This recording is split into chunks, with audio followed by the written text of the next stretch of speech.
To New York right now, the outdoor set for an episode of Law & Order turned into an actual crime scene. Someone shot and killed a crew member Tuesday morning, and police are now searching for a suspect as well as a motive. Kelsey Kernstein joins us with the latest on that. Kelsey? Well, Mitch, we know that police, they're still investigating. They're still working to determine, was this a targeted attack or was it drug-related? Now, reports say that police found a stash of marijuana in that car.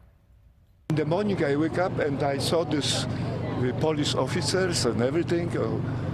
The cameras, and I thought this is the movie. It's a murder case that could be taken right out of an episode of Law & Order. A crew member gunned down on the set of a hit TV show. The victim holding parking spots for the rest of the production staff. They're just doing their job, just setting out cones and making sure cars are where they belong, and it's nothing out of the usual. 31-year-old Johnny Pizarro was sitting in his car early Tuesday morning when someone opened his car door and fired several shots. People in the area knew him as a happy individual. He was like happy, working guy, and he's dead right now. This makes me sad.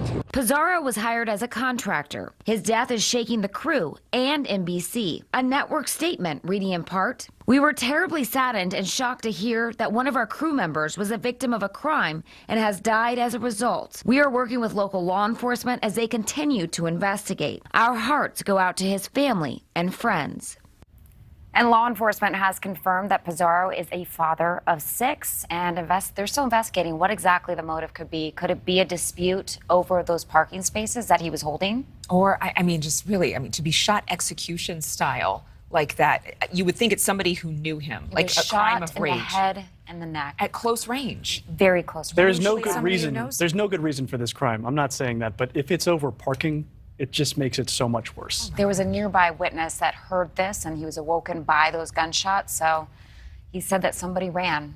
We're going to find out more details. All right. Thank you, Kelsey. And we're going to talk more about the details of this case. We're going to bring in retired NYPD Chief Wilbur Chapman. And I think we're all very shocked by this shooting, Chief Chapman, that happened on the set of a show that fictionalizes crime. But this crime was real. It's taken away a husband and a father. And what was your reaction to just this fatal shooting? I understand that precinct, the 94th precinct, the crime rate is very low. So I'm guessing this was a surprise. Good morning. It clearly was a surprise. This is an area that's really not had a high incidence of crime. They use the set because of the fact that the neighborhood is quite friendly.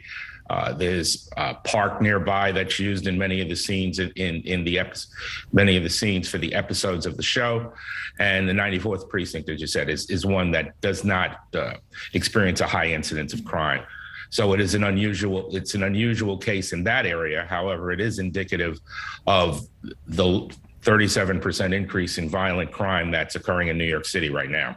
Well, yeah, according to the New York Times, this is the first murder there this year in that precinct. There were no murders there in 2021 nor in 2020. So a very rare instance here. Now, police are already saying that this is targeted. And I know that you haven't necessarily investigated the case yourself, but in general, what do police see at a scene where they can make that determination that this looks like a targeted killing?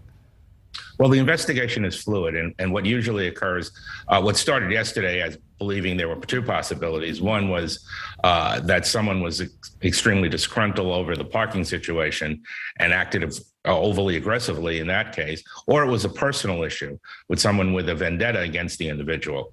Now it's developed through the investigation of the detectives as to whether or not there was sales of marijuana out of the trunk of the car, because marijuana allegedly was found in a cooler in the trunk.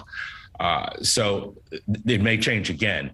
So the detective work is relentless, and the detectives are excellent. So they will exhaust every possibility, whether it's forensic evidence, interviewing individuals as they have so far, trying to get a better description of this individual who escaped with wearing all black, and looking at surveillance cameras in the area to see exactly what they can glean to close this investigation and bring this person to justice. Well, and that is where I want to go next. The shooter here is still at large. So what does the investigation look like in order to bring this to fruition here, to get a killer off the streets?